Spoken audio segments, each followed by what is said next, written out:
Bonjour, c'est Pierre-Luc du studio Chi5. J'espère que vous allez bien et que je vous retrouve en forme. Cette petite vidéo pour faire suite au post que je vous ai mis cette semaine justement sur le fait que très peu d'entre nous étaient vraiment connectés à notre ressenti. Et que cela pouvait paraître bizarre, étrange, voire même difficile chez certaines personnes. Et pourtant c'est faisable. En y allant étape par étape, c'est faisable parce que nous sommes des êtres sensoriels. Vous vous souvenez, nous sommes tous des êtres sensoriels. Mais on n'a pas vraiment l'habitude d'être connecté à ce ressenti, aux sensations que notre corps nous envoie.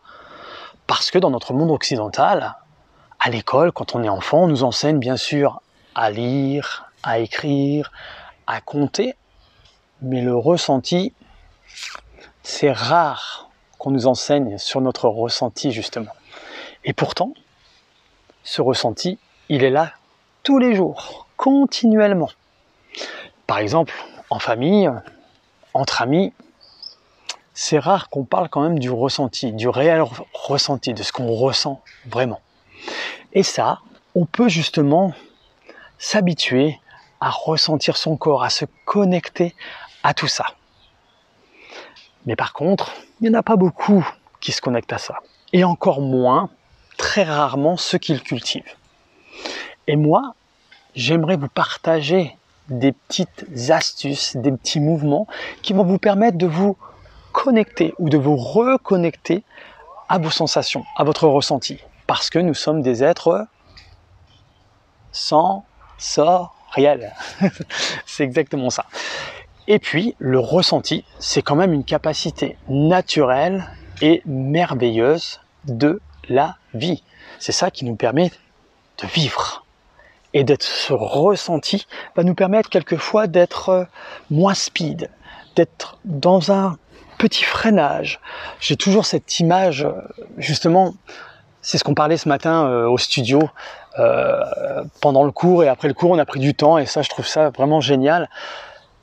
Que beaucoup de personnes quand même ont vraiment cette tendance, cette sensation de vivre toujours à un rythme effréné avec le travail, toujours boulot, boulot, boulot, boulot. Un peu cette image que je donne toujours moi de ce petit hamster dans sa roue et qui... Et du coup d'être connecté à son ressenti, on va sentir qu'on est un peu trop dans l'énergie haute en fait, toujours dans l'action. Et ça va nous permettre de sortir un peu de cette roue et de dire je me pose un peu. Mais ça c'est par rapport à la connexion du ressenti. Parce que quand on ne ressent pas vraiment, eh bien on continue dans l'action. Et à un moment donné, eh bien le petit hamster fatigue et du coup,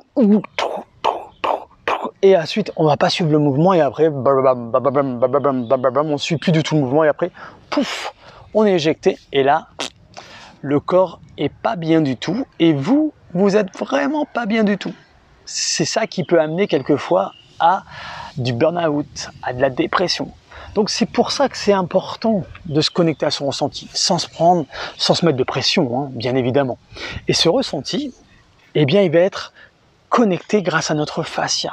Vous vous souvenez, ce fascia qui est l'organe le plus sensoriel et qui me communique directement et tout le temps avec notre système nerveux. Mais c'est lui qui va prendre les premières sensations de notre corps et de ce qui nous entoure.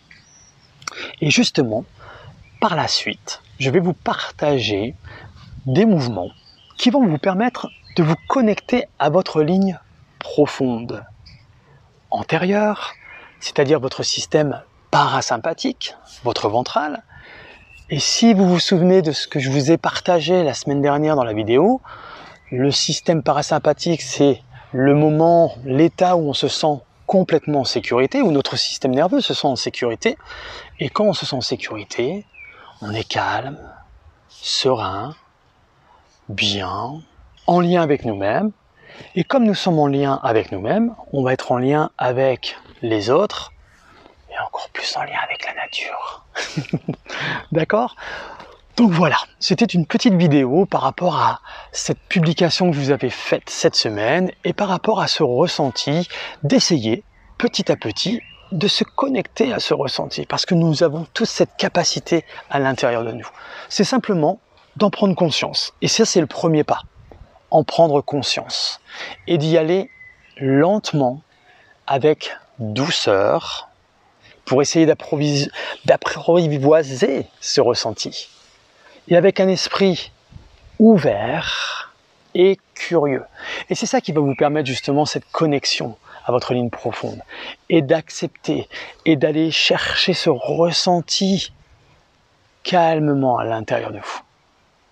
Et ça, je vais vous y aider par la suite avec des petits mouvements que je vais vous partager. Vraiment avec grand plaisir parce que ça me tient à cœur. Vraiment que les personnes arrivent à essayer de réguler leur stress pour pas être prisonniers dans leur stress. Le stress existe. On ne peut pas l'ignorer. On ne peut pas vivre sans stress. Mais on peut l'observer et dire ok, je suis dans un stress, c'est normal, mais je peux peut-être réduire cette durée dans le stress. Vous entendez? C'est pas beau? Cette nature, j'adore, j'adore. Enfin voilà. Maintenant à vous de me partager vos ressentis. Est-ce que vous, dans votre quotidien, vous connectez quelquefois à votre ressenti? Et comment vous faites justement pour vous connecter à votre ressenti? Ou peut-être que le ressenti, non, il fait pas encore partie de votre quotidien, de votre prise de conscience de ça. Partagez-moi, je suis curieux de savoir. Je vous souhaite un très très bon week-end. Cette vidéo est faite ce week-end, mais elle va être publiée dans la semaine, donc je vous souhaite pas un bon week-end. Je vous souhaite une très belle semaine et je vous dis à très bientôt. Je vous fais plein de love, hein. Je vous check et je vous dis à très bientôt.